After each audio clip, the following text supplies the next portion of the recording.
अस्सलाम वालेकुम। प्रोग्राम एक पाकिस्तान के साथ मैं हूं ज़ौक अहमद। नाज़रीन, खैबर पख्तूनख्वा के कबायली इज़ला मुसलसल दहशतगर्दी की जद में है। 3 रोज़ के दौरान लोअर दीर, बाजोड़ और जुनूबी वज़ीरिस्तान में सिक्योरिटी फोर्सेज और शिद्दत पसंदों के दरमियान तीन बड़ी झड़पें सामने आई हैं। फौज के मुताबिक इन झड़पों में भारतीय हिमायत याफ्ता 45 अस्करियत पसंद मारे गए, जबकि इसी दौरान 19 बहादुर सिक्योरिटी एहलकारों ने वतन अजीज पर अपनी जान कुर्बान की।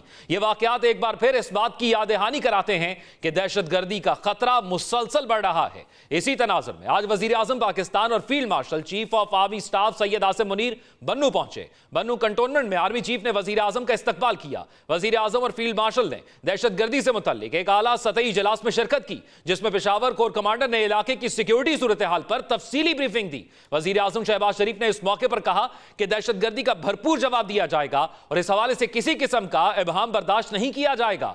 उन्होंने कहा कि पाकिस्तान में दहशतगर्दी करने वाले अनासर के सरगना और सहूलतकार अफगानिस्तान में मौजूद हैं और उनकी पुष्पनाही भारत कर रहा है। अफगान हुकूमत को वाज़ेह अल्फाज में कह दिया गया है कि पाकिस्तान या खारजियों में से एक का इंतखाब करे। वजीर आजम ने कहा कि दहशतगर्दी के हालिया वाकयात में अफगान बाशिंदे भी शामिल हैं जो सरहद पार आकर कार्रवाइयां कर रहे हैं। पाकिस्तान में गैर कानूनी तौर पर मुकीम अफगान बाशिंदों का इनखला अब इंतहाई जरूरी हो चुका है। उन्होंने मजीद कहा कि पाकिस्तानी कौम दहशतगर्दी के मामले पर सियासत और गुमराहकुन बयानिए को मुकम्मल तौर पर मुस्तरद करती है। जो कोई दुश्मन की प्रॉक्सियों की सहूलतकारी करता है उसे उसी जुबान में जवाब दिया जाएगा जिसका वो मुस्तहिक है। वजीर आजम ने इस बात पर जोर दिया कि पाकिस्तान के आवाम, खुसूसन खैबर पख्तूनख्वा के गयूर लोग अफवाज पाकिस्तान के शारा बशाना खड़े हैं। भारत की प्रॉक्सियों के मुकाबले में पूरी कौम बुनियानुल मरसूस की तरह मुतहिद है। उन्होंने मजीद कहा कि दहशतगर्दी के खिलाफ मजीद मौसर कार्रवाई के लिए जो भी जरूरी इंतजामी और कानूनी इकदाम होंगे वो फौरी तौर पर किए जाएंगे। इस हवाले से शहबाज शरीफ ने क्या कहा, यह जानते हैं। इंशाअल्लाह अफवाज पाकिस्तान, जवान, अफसर और फील्ड मार्शल की सरबराही में इंशाअल्लाह हर सूरत में इन दहशतगर्दों का खात्मा होगा। उसके बगैर ये कौम, ये फौज, ये चैन से नहीं बैठेगी। नाज़रीन, बन्नू के इस दौरे के दौरान वजीर आजम और फील्ड मार्शल ने जुनूबी वज़ीरिस्तान ऑपरेशन के शहदा की नमाज जनाजा में शिरकत की और बाद अज़ा बन्नू CMH में जख्मी जवानों की इयादत भी की। दूसरी जानिब दहशतगर्दी को लेकर आलमी सतह पर भी खतरे की घंटियां बज रही हैं। यरूशलेम पोस्ट की एक रिपोर्ट के मुताबिक अलकायदा अफगानिस्तान में तालिबान की सरपरस्ती में दोबारा मुनज़्ज़म हो रहा है। रिपोर्ट में बताया गया कि 2021 में अमरीकी इनखला के बाद अलकायदा ने अपने नेटवर्क्स को असर-ए-नौ मुनज़्ज़म किया है। क़यादत हमजा बिन लादेन और सैफ अल-अदल के हाथ में है। तरबियती कैंप मुख्तलिफ सूबों में कायम हो चुके हैं और तालिबान के साथ करीबी रवाबित भी कायम है। रिपोर्ट के मुताबिक अलकायदा, तहरीक तालिबान पाकिस्तान TTP और दाइश खरासान एक दूसरे के साथ मिलकर अपने नेटवर्क्स को मजबूत कर रहे हैं। मारिन के मुताबिक ये इत्तेहाद पाकिस्तान, खित्ते और अमरीका की सलामती के लिए बराह रास्त खतरा बन चुका है। अफगानिस्तान एक बार फिर आलमी दहशतगर्द तंजीमों के लिए महफूज पनागा बन रहा है और वहां मौजूद TTP कमांडर पाकिस्तान में सरहद पार कार्रवाइयों की मनसूबाबंदी कर रहे हैं। एक तरफ खैबर पख्तूनख्वा में दहशतगर्दी के बढ़ते वाकयात और हमारे जवानों की कुर्बानियां, दूसरी तरफ अस्करी और सियासी क़यादत का हंगामी दौरा और तीसरी तरफ अफगानिस्तान से उभरता हुआ खतरा। ये तमाम अवामिल संगीन सिक्योरिटी चैलेंजेस की जानिब इशारा कर रहे हैं। अब इसी तमाम सूरत हाल के हवाले से बात कर लेते हैं। पाकिस्तान तहरीक इंसाफ के सीनियर रहनुमा अली मोहम्मद खान साहब हमारे साथ मौजूद हैं। बहुत शुक्रिया आपके वक्त का। अली मोहम्मद खान साहब, खैबर पख्तूनख्वा के अंदर दहशतगर्दी की जो लहर है वो काबू में नहीं आ रही। 19 जवान जो है वो हालिया 3 अफसोसनाक वाकयात के अंदर शहीद हो गए हैं। इमरान खान बार बार गंडापुर साहब को मैसेज भेजते हैं कि वहां पर ऑपरेशन नहीं होने देना, लेकिन वहां पर अमन व अमान की सूरत हाल बेहतर नहीं हो रही और हुकूमत चाहती है कि वहां पर ऑपरेशन किया जाए। तो ये कैसे मुमकिन हो पाएगा कि वहां पर अमन व अमान को कायम किया जाए? जी बहुत शुक्रिया। बिस्मिल्लाहिर्रहमानिर्रहीम। अल्लाहुम्मा सल्लि अला मुहम्मद व अला आलिहि व अस्हाबिहि वसल्लम। हालिया दिनों में हमारे जवानों की काफ़ी शहादतें हुई हैं। मेजर अदनान शहीद हुए, उससे पहले कैप्टन तैमूर शहीद हुए और आज ये 12 जो जवान शहीद हुए हैं, तो बहुत अफसोस भी है। बहुत आला मुकाम है, बड़ा दर्जा है शहादत का, लेकिन नुकसान तो है कौम का। एक बहुत बड़ा सानहा भी है कि आपके 12 जवान एक ही उसमें वो शहीद हो जाएं। तो उस पर मैं तो यही कहूँगा कि किसी भी सूरत में किसी भी ऐसी किसी चीज़ के सामने पाकिस्तानी कौम ने या हमने तो हथियार नहीं डालने। इंशाअल्लाह पाकिस्तान जो है कलमे के नाम पे, ला इलाहा इल्लल्लाह मुहम्मदुर रसूलुल्लाह के नाम पे बना है। ता क़यामत कायम रहने के लिए पाकिस्तान रहेगा। पाकिस्तान के दुश्मन इंशाअल्लाह नीस्त नाबूद होंगे। अब ये मुकाबला कैसे करना है, तो उसमें देखें, पाकिस्तान तहरीक इंसाफ के दौर में अमन कायम हुआ और अल्लाह के करम से कोई बड़े वाक़यात हमारा जितना अरसा था वो नहीं हुए। लेकिन अब ये सिचुएशन दोबारा वही एस्केलेट हो गई है और डेवलप हो गई है। इमरान खान साहब ने या हमारे जो वज़ीर आला हैं, कभी भी किसी भी एक दफ़ा भी ये नहीं कहा कि हम दहशतगर्दी के खिलाफ एक्शन नहीं लेना चाहते या हम मुल्क की सलामती में कोई कसर रहने देना चाहते हैं। उनका सिर्फ नुक्ता नज़र ये है कि बड़े लेवल का ऑपरेशन ना हो जिससे अवाम मुतासर होते हैं, उनको नकल मकानी करनी पड़े। बाकी इस तरह की जो एक्टिविटीज़ हैं वो IBOs जो आजकल उनको कहा जाता है, इंटेलिजेंस बेस्ड जो छोटे ऑपरेशन होते हैं, जो किसी इलाके में गए, वहाँ कोई मसला हुआ और वहाँ मुकाबला हुआ या इस तरह की चीज़ हो गई, वो तो चल रहे हैं और उसमें तो सूबाई हुकूमत की तरफ से कोई रुकावट नहीं है। अली लेकिन मोहम्मद बड़े खान साहब, ऑपरेशन लेकिन के ये हक तो में कहा हम जा रहा है ना कि इस ऑपरेशन को बंद कर दिया जाए, और फिर ये भी इल्जाम आप लोगों की जमात पर है कि इन लोगों को आपने यहां पर बसाया जो आज ये कार्रवाइयां कर रहे हैं। इतना बड़ा मामला जिस पर पाकिस्तान तहरीक इंसाफ ये क्लेम करती है कि वो सबसे बड़ी सियासी जमात है, वो खुद कंफ्यूजन का शिकार नहीं है? नहीं, थोड़ा यहाँ क्लैरिटी की जरूरत है। जो बड़े ऑपरेशन है, मिसाल के तौर पे माजी में जो सवात में हुआ था जिसमें पूरा पूरा इलाका खाली कर दिया जाता है, या माजी में तिरा में हुआ खैबर डिस्ट्रिक्ट में, जब वहां से बड़े लेवल पे लोगों का इनखला हुआ, उसके हम हक में नहीं है।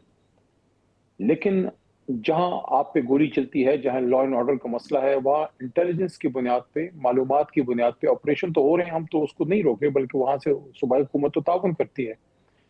देखिए, जो दूसरी बात है ना कि दहशतगर्द हमारे दौर में आए, वो बिल्कुल गलत है। उस पर कौमी असम्बली के फ्लोर पे मैंने बात की, वफाकी वजीर दिफा मुस्लिम लीग नून के ऐवान में मौजूद थे और मैंने बजट सेशन के दौरान चंद सवालात रखे जिसका जवाब फिर हुकूमत की तरफ से नहीं आया। मैंने सवाल ये रखा कि हमारे दौर में 2021 के 2021 के आखिर में कोई मीटिंग हुई थी जिसको उस वक्त के वजीर आजम जनाब इमरान खान साहब ने चेयर किया, और उसमें उस वक्त के आर्मी चीफ बाजवा साहब और जो DGI और जिम्मेदार लोग थे, वजीर दिफा, एवरीबडी वाज देयर। वहाँ सिर्फ इसको डिस्कस किया गया कि वापस रिपेट्रिएशन क्या अब होनी चाहिए, वक्त आ गया है या नहीं। मुतफरिक राय थी। कुछ लोग समझते थे कि हाँ, अब चूंकि एक पीस प्रोसेस चल पड़ा था और अफगानिस्तान में वहाँ से नेटो का इनखला हो चुका था, तो ये सोच पाई जाती थी कि एक पीसफुल तरीके से रिपेट्रिएशन हो। लेकिन उसकी पार्टी के अंदर से ही मुखालिफत थी और उस वजह से वो फैसला उस मीटिंग में ना हो सका और उसके बाद तहरीक इंसाफ की हुकूमत ख़त्म हो गई। फिर 16 महीने के लिए मियाँ शहबाज शरीफ साहब की हुकूमत आई। उन पे ज़रूर सवाल बनता है कि उन्होंने फिर क्या उसकी मंजूरी दी, और अगर दी तो फिर उसको क्यों उन्होंने डिसओन किया।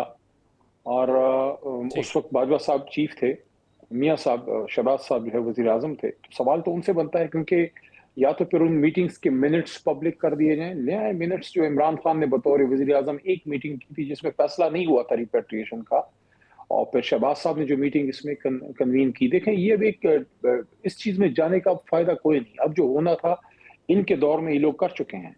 अब इसको निपटना कैसे है, उसमें जो इमरान खान साहब का और तहरीक इंसाफ का पॉइंट ऑफ व्यू है वो ये है कि बड़े ऑपरेशन पे ना जाएं। हाँ, जहां आपको इस तरह की कोई एक्टिविटी हो वहां आपको सूबाई यानी आप समझते हैं कि लोकल सतह पर उसको नैरो डाउन करके करना चाहिए। लेकिन पंजाब में हम देख रहे हैं CTD एक लंबे अरसे से फाल है। खैबर पख्तूनख्वा के अंदर 3-4 माह पहले तक इस तरह की कोई कार्रवाई नजर नहीं आती थी। आप समझते हैं कि ये एक सूबाई हुकूमत की जानिब से मुजरमाना गफलत है, लोकल सतह पर वो डिपार्टमेंट्स उस तरह काम नहीं कर रहे जिससे इनको रोका जा सके इन कार्रवाइयों को?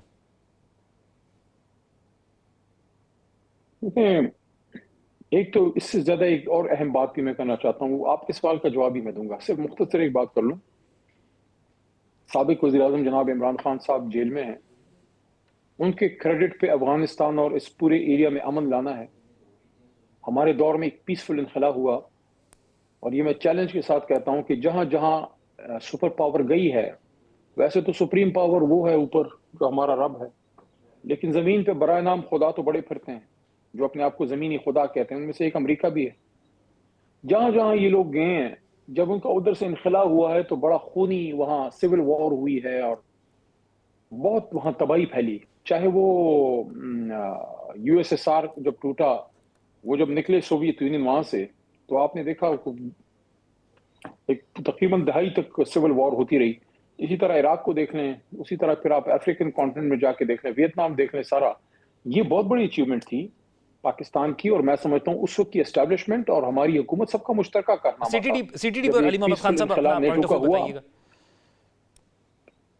जी मैं ये अर्ज कर रहा था कि एक बहुत बड़ा कारनामा था कि एक super power NATO including peaceful इनकलाब हुआ, अफगानिस्तान में एक ट्रांजिशन ऑफ पावर हुई और हमारे साथ अच्छा ताल्लुक बन गया। और उस पीसफुल ट्रांजिशन में, अमन लाने में पाकिस्तान का, पूरी उम्मत मुस्लिमा का रोल ये था कि पाकिस्तान में 2 दफा उम्मत मुस्लिमा की लीडरशिप को फॉरेन मिनिस्टर लेवल पे खान साहब ने इकट्ठा किया। इसमें हमारे बरादर इस्लामी मुल्क सऊदी अरब का बड़ा किरदार था, हमें सपोर्ट किया उन्होंने उसमें। तो मैं थोड़ा सा बैकग्राउंड इसलिए दिया लेकिन कि जिस अली आदमी मोहम्मद के खान साहब, क्रेडिट पे कता इतना बड़ा कलामी की कारनामा माजरत, है, उस वक्त उसको अफगान तालिबान जो वहां पर मौजूद थे, या जब अमेरिका अपना मकसद पूरा करके या नहीं करके वहां से चला गया, तो उस वक्त ये तहफ़्फ़ुज़ क्यों नहीं लिया गया कि अफगान तालिबान हमारे खिलाफ कोई कार्रवाई नहीं करेंगे? आज बार बार वहां से ही कार्रवाई हो रही है अफगानिस्तान से। मैं उसी तरफ आ रहा था, आपने बहुत अच्छा सवाल किया। उसी को जोड़ते हुए बस शॉर्ट बात करके फिर मैं आगे वो चलते हैं। देखें, इमरान खान साहब के क्रेडिट पे एक पुरअमन इनखला आया, वहाँ पीसफुल और ट्रांजिशन हुई, और पूरी उम्मत मुस्लिमा उसकी गारंटर थी। आपको याद होगा 2 दफा 2021 में और 2022 के स्टार्ट में ये इकट्ठे हुए। बीच में जो गैप आया है उसका बड़ा नुकसान हुआ कि जब हमारी हुकूमत को डिसलॉन्च किया गया, उसके बाद शहबाज साहब की कोई विजिट ऑन रिकॉर्ड नहीं है, ना हमारे उस वक्त के फॉरेन मिनिस्टर साहब की, आई थिंक बिलावल साहब थे, बिलावल साहब की कोई विजिट नहीं थी काबुल की। इतना बड़ा अचीवमेंट थी, उसको कंसोलिडेट करने की जरूरत थी। अफगान तालिबान के साथ उस वक्त राब्ताकारी बेहतर करने की जरूरत थी ताकि ये इसको मजबूत किया जा सके। वो ना हो सका। अब मैं असल नुक्ते की तरफ आता हूँ। देखिए, खान साहब जेल में है, उनको उस तरह से इंफॉर्मेशन मैं नहीं समझता कि जारी होगी। मैं नहीं जाके मिल पाया, अली अमीन साहब नहीं जाके मिल पा रहे, और जो पॉलिटिकल लीडरशिप है, मैं सजेस्ट करूंगा हुकूमत को कि अगर मेरी बात वहां पहुंचती है, मैं कौमी असम्बली में अगर इजलास होता है उधर भी मैं ये बात कर दूंगा कि वज़ीर आला अली अमीन साहब को इमरान खान साहब से जरूर मिलने दिया जाए, ताकि वो ग्राउंड सिचुएशन, जितनी इल्म इस वक्त के वहां के सीएम जो मैन ऑन ग्राउंड है उनको है, वो ना मुझे है ना किसी और शख्स का, इवन बैरिस्टर गौहर को भी नहीं होगी। मैं चेयरमैन है अली हमारी मोहम्मद खान जमात के। साहब, उनको इस चीज़ का इल्म नहीं है, उनको ये इल्म है कि अलीमा खान साहिबा को अंडा जो है वो मारा गया है, उनको बाकी तमाम चीज़ों का इल्म है, बैरिस्टर सैफ उनसे मुलाकात कर लेते हैं। क्या वो लोग ये नहीं बताते कि कौमी मसाइल क्या हैं? देखिए, वो जरूर बताते होंगे, लेकिन एक वज़ीर आला का मिलना वो एक और चीज़ है। जो वहाँ सारी चीज़ों को हेड कर रहे हैं, उनके नीचे सारा जो है सूबा चल रहा है, वहाँ मुख्तलिफ जगहों पे इस तरह के वाक़यात हो रहे हैं, तो उनको जो इन्फॉर्मेशन है वो ज़रूर खान साहब से शेयर करना चाहेंगे। उसके बाद एक ज़्यादा वेल इन्फॉर्म्ड डिसीजन जो है वो ले पाएंगे। मैं समझता हूँ कि उनको रसाई ज़रूर दी जाए, तो हम ये ताकि इन समझें कि चीज़ों पे एक उनकी जो रिजल्ट मौजूदा ओरिएंटेड मौक़िफ़ इमरान खान का है फैसलासाजी वो की जा सके। लाइल्मी की वजह से है, हम इसको इस तरह कंसिडर करें? नहीं, उनको जो कोई अगर ये बात कर रहा है कि बड़े लेवल की ऑपरेशन की इजाजत सूबाई हुकूमत ने दी है, तो जो सूबाई हुकूमत के तर्जुमान है बैरिस्टर सैफ और जो वज़ीर आला अली अमीन खान ने हमें पॉलिटिकल कमेटी में ब्रीफ भी किया कि सूबाई हुकूमत ने किसी बड़े ऑपरेशन की इजाजत नहीं दी, और ना उस लेवल का कोई बड़ा ऑपरेशन हो रहा है जिसमें बहुत बड़ा इनखला हो, पूरे पूरे जिले खाली कर दिए जाएं, ऐसा तो कुछ नहीं है। तो वो इंफॉर्मेशन जो है वो तो वज़ीर आला साहब ही खान साहब से शेयर कर सकते हैं। मेरे ख्याल में वक्त आ गया है कि हुकूमत वज़ीर आला साहब की रसाई मुमकिन बनाए। वैसे भी उनका हक है, चीफ एग्जीक्यूटिव है, पॉलिसी डिसीजन के लिए खान साहब ने उनको बुलाया भी है, और वो कोशिश भी करें, अदालतों वगैरह में भी लेकिन गए हैं। एक चीज बेहतर होगा अली कि इन मोहम्मद चीजों खान में साहब यहाँ पर सियासत ना की आखिर जाए, में और एक आपसे जानना चाहूंगा। अब इमरान खान साहब वजीर आला साहब को कह रहे हैं कि आप अफगानिस्तान जाएं, वजीर आला साहब कहते हैं कि मैं हाई कोर्ट से रुजू करूंगा, मैं तो जा नहीं सकता, मेरे पासपोर्ट का इशू है। वो तो इसी कंफ्यूजन के अंदर सारी चीजें चल रही हैं। इसीलिए तो मैंने अर्ज किया ना कि अगर सीएम साहब की रसाई खान साहब तक मुमकिन बना दी जाए, तो बहुत सी चीजें वो खुद खान साहब के सामने क्लैरिफाई कर पाएंगे। दूसरा, जहां तक वज़ीर आला साहब को ऑर्डर है खान साहब का कि जाके वो मिले, तो वज़ीर आला साहब ने उस पर जो पोजीशन ली है वो यही है कि फॉरेन ऑफिस का डोमेन बनता है। लेकिन मैं समझता हूँ कि हुकूमत, मरकजी हुकूमत की एक जिम्मेदारी बनती है कि अगर एक वज़ीर आला पंजाब की जो मोहतरमा मरियम साहिबा हैं, अगर वो जा सकती हैं जापान जाहिर है वो अपने सूबे के लिए गई हैं, बेहतरी के लिए गई होंगी, मैं उस पर क्रिटिसाइज नहीं करता, उनका इस्तेकाक है, वो गई हैं। तो उसी तरह एक सूबे में जहां जान और जिंदगी के मसले मसाइल चल रहे हैं, तो वज़ीर आला साहब की मूवमेंट को मैं समझता हूँ कि फैसिलिटेट करना चाहिए, बल्कि एक वक्त बनाए जिसमें फॉरेन ऑफिस के लोग हों, फॉरेन मिनिस्टर साहब हो बेशक, उसमें अपने साथ वज़ीर आला साहब को ले जाएं, बात करें, वहां अमन की बात करें कि भाई कामयाब जनरल कौन होता है। मतलब मैं एक वॉर स्ट्रेटजीज पे एक लाइन मैं बोलना चाहूंगा, कामयाब जनरल वो होता है जो बगैर लड़े जंग जीत जाए।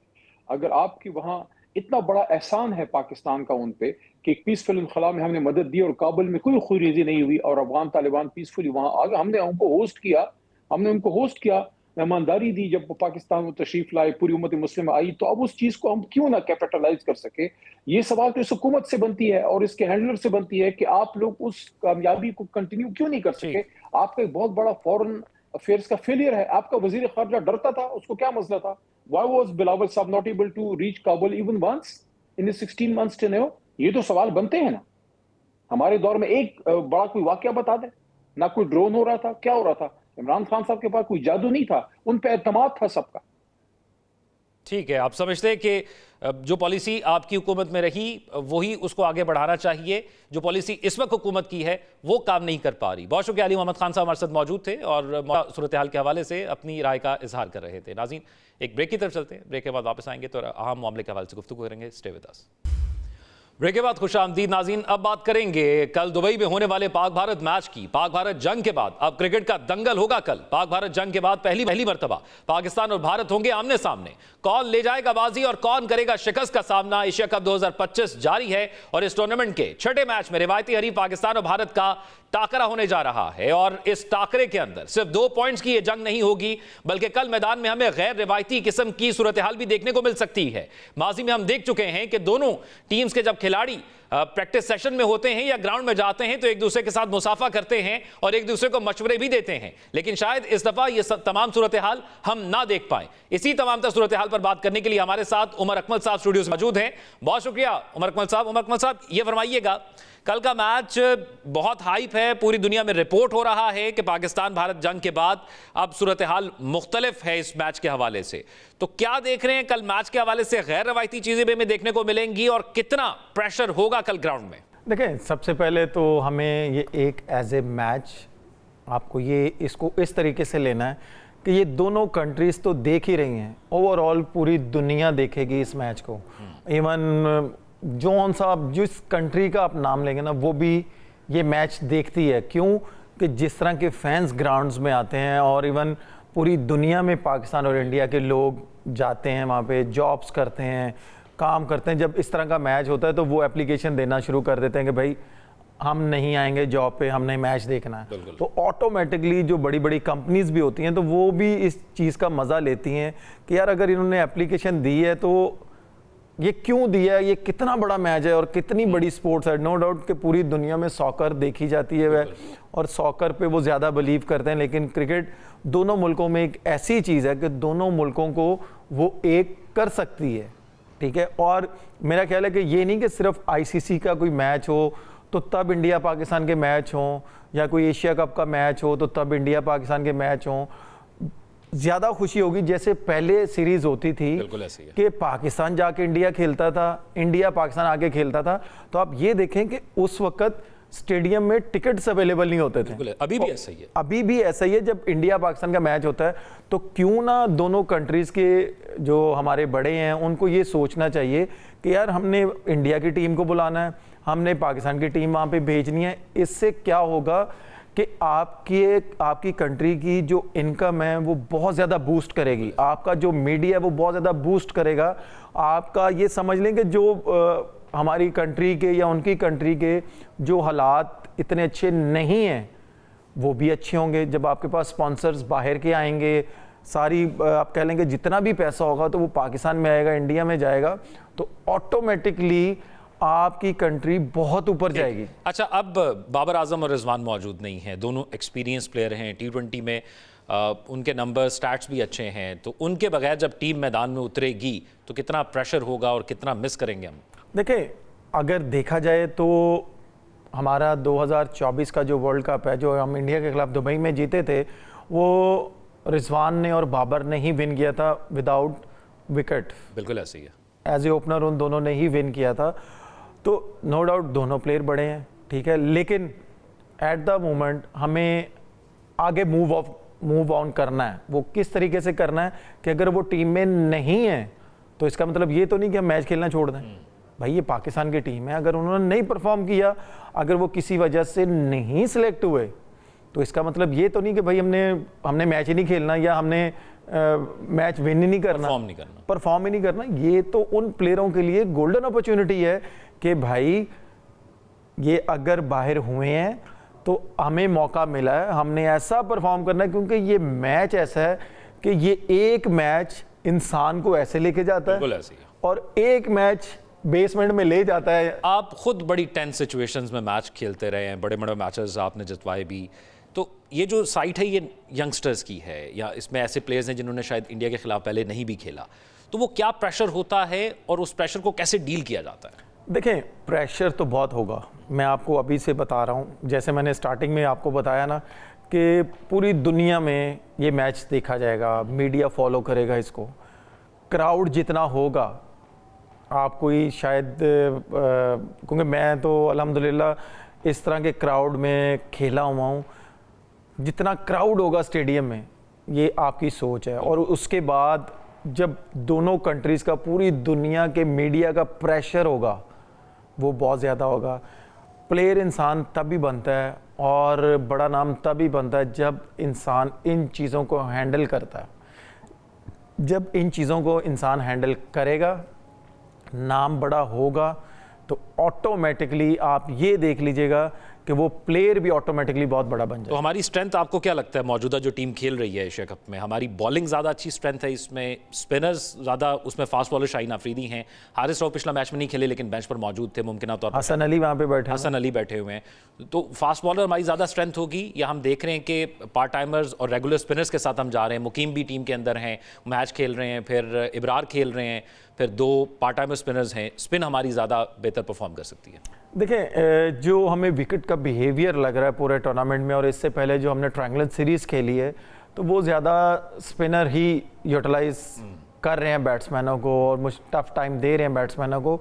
तो अगर इस तरह का बड़ा मैच हो, जो मेरा एक्सपीरियंस कहता है कि आपके पास 3 फास्ट बॉलर होने चाहिए। ठीक है, अगर 3 फास्ट बॉलर होंगे, ठीक है, आप 3 स्पिनर खिला रहे हैं, अभी साइम अयूब भी कर रहा है, सलमान अली आगा ने भी bowling as a batsman allrounder है, अभी तक उसने भी बॉलिंग नहीं की। जैसे मैंने हमारे ही चैनल का एक शो है मैं जो कि उसमें मैंने बताया है कि अगर साइम अयूब को अगर आप एक मैच बाहर बैठाते हैं तो आप फ़खर को एज ए ओपनर खिलाते हैं, फ़खर को ओपनर खिलाते हैं, तो आपके पास नीचे बहुत सी ऑप्शन ठीक है मिल जाती हैं। जैसे खुशदिल शाह, आपने उसको बांग्लादेश से बुलाया, ठीक है, आपने उस पर इन्वेस्ट किया दोबारा से, ठीक है, जब छोटी टीमें आई या कुछ भी टीमें आई आपने उसको खिलाया, भाई उसने परफॉर्म किया, सारा कुछ किया। अब ये राइट टाइम है उससे परफॉर्म कैसे लेना है। ठीक है, आप उसको एज ए मिडल ऑर्डर, क्योंकि हमारे पास वो खेलता है एज ए फिनिशर, बिल्कुल ऐसा। आपकी टीम में अभी तक वो फिनिशर कोई भी नहीं है।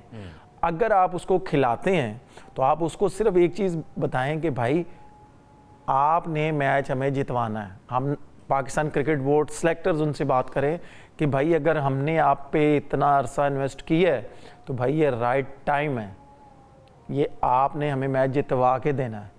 अगर आप खुशदिल शाह को नहीं खिलाते तो आपके पास एक और ऑप्शन बच जाती है, जो हमारे 2 फास्ट बॉलर एक्सपीरियंस बाहर बैठे हुए हैं। बिल्कुल, यही मैं पूछने लगा था आपसे कि क्या आपको लगता है कि हारिस होना चाहिए या हसन होना चाहिए? देखिए, दोनों एक्सपीरियंस है और दोनों सीनियर बॉलर हैं।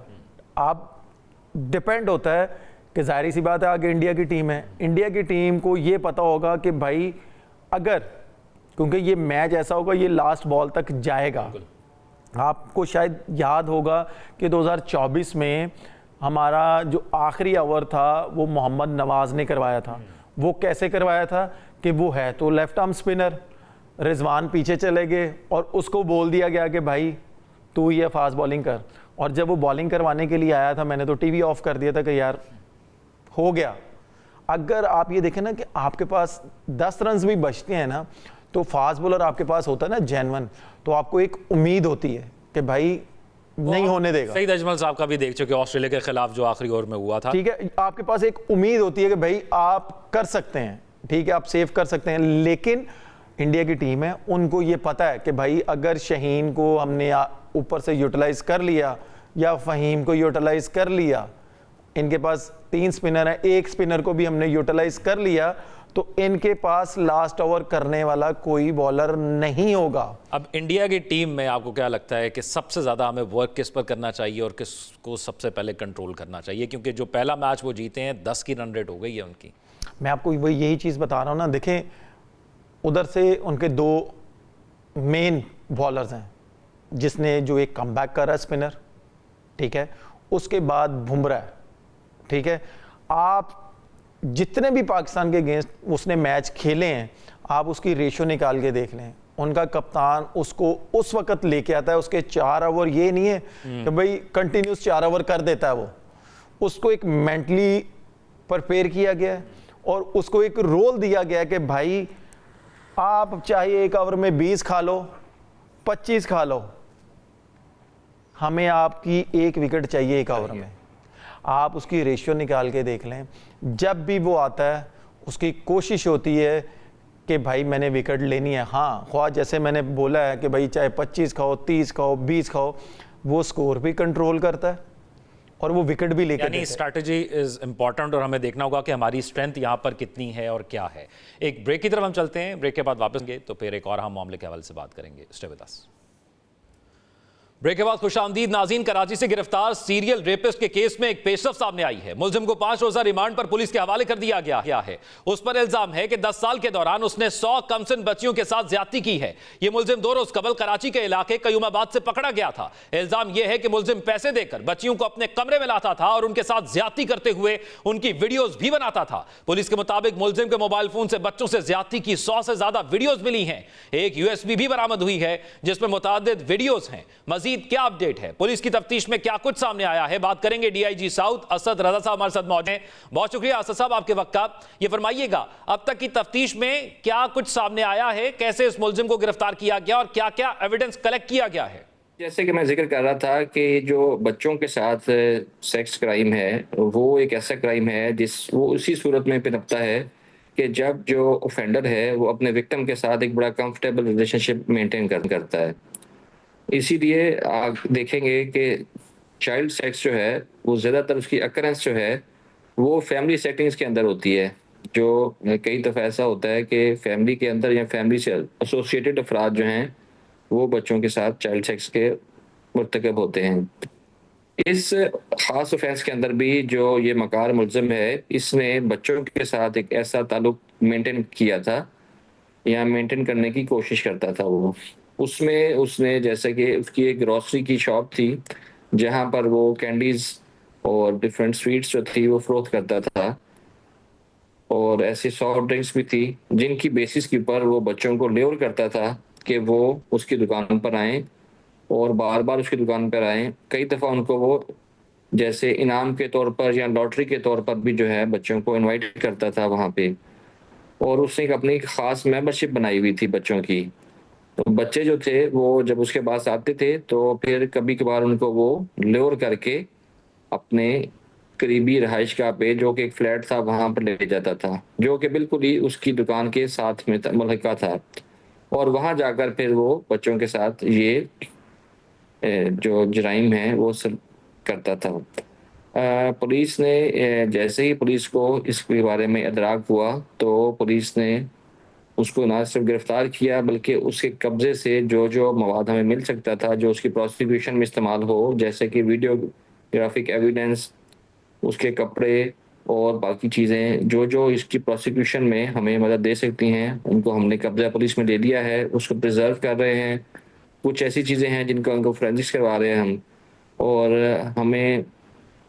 हमने KP पुलिस के साथ भी रब्ता किया है। चूँकि इसका ओरिजिनली ताल्लुक जो है वो KP के साथ है, तो KP पुलिस से भी अब चेक करवा रहे हैं कि क्या ऐसा तो नहीं है कि ये मुजरिम जो है वो KP के अंदर भी ऐसे ही जराइम के अंदर मुलविस हुआ हो या फिर उसको किसी तरीके से सजा दी गई हो।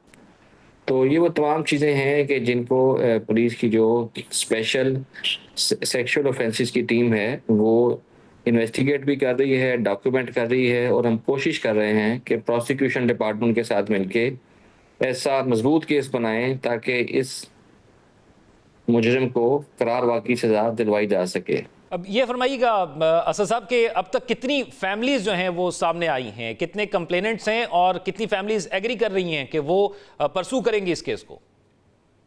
जी देखें, जैसे ये एक कम्युनिटी, खास कम्युनिटी के अंदर हुआ जो कि एक लो इनकम की कम्युनिटी है, डिफेंस डीएचए कराची के साथ, कयूमाबाद इसका नाम है, और इसकी कम्युनिटी बीएनसी एरिया, वहाँ पर इसकी इंसिडेंस जो है वो हमें जाहिर हुई है। तो हमने इस लोकेलिटी के जितने भी पेरेंट्स थे, जितनी फैमिलीज थी, उन सब के साथ एक आउटरीच जो है वो शुरू कर दी है। उनसे पुलिस अफसरान जो हैं घर घर जाकर उनसे पूछ रहे हैं कि अगर आपके बच्चे कभी ऐसी कोई शिकायत की हो या फिर वो इस मुलजिम के साथ राब्ते में रहा हो तो ज़रूर उस चीज़ को आप अपने बच्चों से इंक्वायर करें, और अगर आपके बच्चे को ऐसे किसी ही जुर्म का निशाना बनाया गया हो, तशद्दुद का निशाना बनाया गया हो, तो उसकी रिपोर्ट जो है वो फिलफौर पुलिस स्टेशन में दर्ज करवाएं। अभी तक हमें 10 फैमिलीज ने रब्ता किया है, और जिसके बाद 4 ऐसी फैमिलीज हैं जिन्होंने इस रजामंदी का इजहार किया है कि वो एफआईआर दर्ज करवाएंगे। उन्होंने एफआईआर दर्ज करवा दी है पाकिस्तान पीनल कोड और पीका एक्ट के तहत, और उसी के तहत हम इन चारों केसेस की इन्वेस्टिगेशन कर रहे हैं। हमने तमाम एविडेंस इकट्ठी करके उसकी प्रोसिक्यूशन जो है उसको बेहतर करने की कोशिशें जारी। असद साहब, क्या इससे पहले भी इस शख्स के खिलाफ कोई शिकायत दर्ज हुई हैं और इतना अरसा ये कैसे कानून की गिरफ्त से दूर रहा? जी जैसे मैंने पहले भी बताया है कि ये जुर्म ऐसा पनपता ही ऐसी सेटिंग के अंदर है जब जो इसके शिकार जो लोग हैं वो या तो कंसेंशुअल उसके पार्टनर्स बन जाते हैं, या फिर वो डर के मारे या किसी भी मजबूरी के तहत उसकी इतला ना अपने पेरेंट्स को देते हैं और ना ही वो किसी और इदारे के साथ रब्ता करते हैं। इस पर्टिकुलर केस के अंदर भी चूंकि ये इसमें बच्चे इन्वॉल्व थे, तो बच्चे जो होते हैं आपको पता है कि वो इंतहाई मासूम होते हैं, वो कभी कभार डर भी जाते हैं, उनको डराना भी आसान होता है। तो मैं समझता हूँ कि इसी वजह से बच्चे जो हैं उन्होंने ना अपनी फैमिलीज को बताया, ना किसी अपने पेरेंट्स को ये बताया, और इस वजह से ये जो मुजरिम है ये उसी सोसाइटी में पनपता रहा और छुप के ये वार करता रहा। और आप देखें कि वर्ल्ड ओवर ऐसे ही है कि इस जुर्म का जो है उसको फेस करना बड़ा मैं समझता हूँ पेचीदा मामला है, और एडवांस डेवलपिंग मुल्कों ने भी ऐसी सेक्स ऑफेंडर रजिस्ट्रीज बनाई हुई हैं जिसकी वजह से ऐसे तमाम मुजरमान को ट्रैक करने में मदद मिलती है। और इवन अगर पाकिस्तान की मिसाल लें तो पाकिस्तान के अंदर भी जो है एंटी रेप ट्रायल और इन्वेस्टिगेशन एक्ट के आने के बाद हर सूबा जो है वो ऐसे सेक्स ऑफेंडर्स की रजिस्ट्री जो है उसको मेंटेन करने की कोशिश कर रहा है। और जब भी ऐसा कोई ऑफेंडर किसी एक जगह से दूसरी जगह मूव करता है, किसी मुतलका थाने पे जाता है उस इलाके में, तो उसकी जिम्मेदारी है कि वो अपने आप को रजिस्टर करवाए वहाँ पर। तो मैं समझता हूँ कि ऐसी डॉक्यूमेंटेशन से इस जुर्म को जो है वो ट्रैक करने में और उसकी प्रोसिक्यूशन और उससे प्रिवेंशन जो है वो मुमकिन हो सकती है। अच्छा साहब, मुलजिम से अब तक कौन कौन सी ऐसी चीज़ें बरामद हुई हैं, कौन कौन से शवाहिद बरामद हुए हैं? एक यूएसबी का इल्म हुआ, डायरी का इल्म हुआ, और फिर जो एविडेंस वहां से कलेक्ट किया गया है, क्या वो सब्सटेंशियल है कि वो उसको कोर्ट ऑफ लॉ में अप्रूव करके या उसको पेश करके इसको सजा दिलवाई जा सके? जी हाँ, बिल्कुल। हमने उन तमाम जैसे ही इसको पकड़ा गया उसको प्रॉपर तरीके से हमने डॉक्यूमेंट किया है, प्रिजर्व कर दिया है, और उसको सील करने के बाद वो उन तमाम वीडियोस को हमने फोरेंसिक्स जो लैब है वहाँ पर रवाना कर दिया है ताकि उसको फोरेंसिक एनालिसिस किया जा सके उसका, और उसको प्रिजर्व किया जा सके, और इसको as a piece of evidence जो है हम इस्तेमाल कर सकें। उसके अलावा हम कोशिश करेंगे कि पेरेंट्स जो हैं उनका भी जो इकबाली बयान है 164 की स्टेटमेंट वो करवाएं, या हम उसका जो आइडेंटिफिकेशन परेड है वो भी हम कोशिश करेंगे कि विक्टिम्स को इनकरेज करें कि वो उसकी आईडी परेड भी कोर्ट्स ऑफ लॉ के अंदर करें, ताकि इसकी प्रोसिक्यूशन जो है उसको यकीनी बनाया जा सके। जी असद साहब, अमूमन लोग डरते हैं, बदनामी से डरते हैं। अब तो इसके अंदर क्या एसओपीज अपनाए जा रहे हैं कि बच्चों की शनाख्त या वालिदैन की शनाख्त को जो है वो पब्लिक ना होने दिया जाए, और फिर ताकि मजीद लोग जो है उसके अंदर आ सकें और बता सकें कि क्या कुछ हुआ, किस किस के साथ ज्यादती हुई? जी देखिए, हम तो इंतहाई जिम्मेदारी से हमने इस किसी भी चीज़ को, या जैसे मुलज़म है उसकी भी वीडियोस को फ्लैश नहीं किया, या जो भी मटेरियल हमें मिला है उसको हमने प्रॉपर चेन ऑफ कस्टडी के तहत उसको हम प्रिजर्व कर रहे हैं, प्रोटेक्ट कर रहे हैं। उनकी आइडेंटिटीज जो है उसको किसी तरह से भी मिसयूज़ करना या पब्लिक करना, वो एक इटसेल्फ पाकिस्तान पीपीसी का ऑफेंस है, और हम इस चीज़ के माइंडफुल हैं कि हम ऐसी कोई भी चीज़ ना कर सकें, और या नीचे हमारे जो अफसरान हैं उनसे भी ऐसी कोई गलती ना हो। और जहाँ तक ताल्लुक है फैमिलीज़ की प्राइवेसी का और उनकी आइडेंटिटी जो है उसको भी हम कोशिश करेंगे कि किसी तरह से भी वो कॉम्प्रोमाइज़ ना किया जा सके। ये फरमाइएगा असद साहब कि अभी जो इतलात सामने आई उसमें बताया गया कि 100 से ज़ायद वीडियोस तकरीबन उसके अंदर से मिली, यूएसबी के अंदर, फिर डायरी पर भी कुछ चीज़ें बरामद हुई जिसमें लिखा गया था कि उसकी जान से तफसीलात लिखी गई थी। तो मजमूई तौर पर जितना एविडेंस आपने कलेक्ट किया, मुतासरीन की तादाद क्या बताई जा रही है, कितने मुतासरा बच्चे हैं?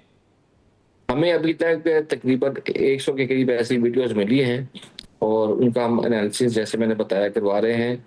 कई विक्टिम्स को आइडेंटिफाई करने की भी ज़रूरत है अभी, और जैसे जैसे ये प्रोसेस बढ़ता जाएगा तो कुछ लोग तो वो है कि जो कि खुद जिनको हम कोशिश कर रहे हैं कि वो इनकरेज हो और आके वो इसको रजिस्टर करवाएं केस को, मगर जैसे आप समझते हैं कि सोशल स्टिग्मा भी इसमें इन्वॉल्व है, तो हमें एक रीजनेबल हद तक हमें उम्मीद है कि पेरेंट्स हमारे साथ कोऑपरेट करेंगे और वॉलंटरली वो इस केस को जो है वो आगे से प्रोसिक्यूट करवाने में हमारी मदद करेंगे। और कोई भी केस सामने आता है तो हमेशा बात की जाती है कि टेस्ट केस के तौर पर उसको बनाया जाए, तो मुस्तकबिल में इस किस्म के अफसोसनाक वाकयात ना हो उसके लिए क्या हिकमत अमली होगी, और क्या कोई हेल्पलाइन वगैरह मौजूद है जिस पर लोग राब्ता करके रिपोर्ट कर सके इस तरह की चीज़ों को? जी, इसमें ऐसा ही है कि एक तो नादरा ने एक फैसिलिटी है 7100, उसको अगर आप देखें नादरा की हेल्पलाइन है जो कि सेक्स ऑफेंडर्स की रजिस्ट्री है उसको मेंटेन करती है। तो अवाम किसी भी आदमी का जिसके बारे में शक हो कि ये एक सेक्स ऑफेंडर है उसका CNIC दर्ज करके उस पर उसके बारे में मालूमात दे सकते हैं कि वो क्या कुछ सेक्स ऑफेंडर तो नहीं है, क्या उसकी ऐसी कन्विक्शन तो नहीं हुई है, इसका रिकॉर्ड तो नहीं है ऐसा। उसके अलावा मैं समझता हूँ कि पेरेंट्स के ऊपर बहुत बड़ी जिम्मेदारी है और उनके गार्डियंस के ऊपर कि वो देखेंगे उनके बच्चे जो हैं कैसे माहौल में जो है वो जो है खेल कूद कर रहे हैं या फिर स्कूल जाते हैं, तो कभी ऐसा उनको कोई परेशानी तो नहीं होती या फिर कोई इस किस्म का उनके साथ कोई रवैया तो इख्तियार नहीं करता जो कि किसी किस्म की भी सेक्स मोलेस्टेशन के जुमरे में आता है। तो मैं समझता हूँ कि बच्चे जो कि बहुत वल्नरेबल होते हैं, शाये भी होते हैं, तो सबसे बड़ी जिम्मेदारी तो पेरेंट्स की है, गार्डियंस की है, उनके स्कूल चिल्ड्रन की, स्कूल टीचर्स की है जो कि बच्चों को काउंसिल करें, देखें, उनसे पूछें, 1-to-1 उनके साथ एक ऐसा मेंटेन करें ताल्लुक जिसकी बेसिस के ऊपर अगर बच्चों के साथ ऐसा किसी किस्म का भी कोई फेल किया जा रहा है तो उसको प्रिवेंट भी किया जा सके उसको, और उसके खिलाफ कानूनी कार्रवाई भी अमल में लाई जा सके। ठीक है, एजुकेशन भी बहुत ज़रूरी है कि बच्चों को ज़्यादा एजुकेट किया जाए, लेकिन पुलिस की जानिब से वो इक़दाम भी किए जाए ताकि इस किस्म के जो लोग हैं उनकी सरजनिश हो सके। प्रोग्राम से नाज़रीन आज इतना ही, अपना ख्याल रखिएगा, अल्लाह हाफ़िज़।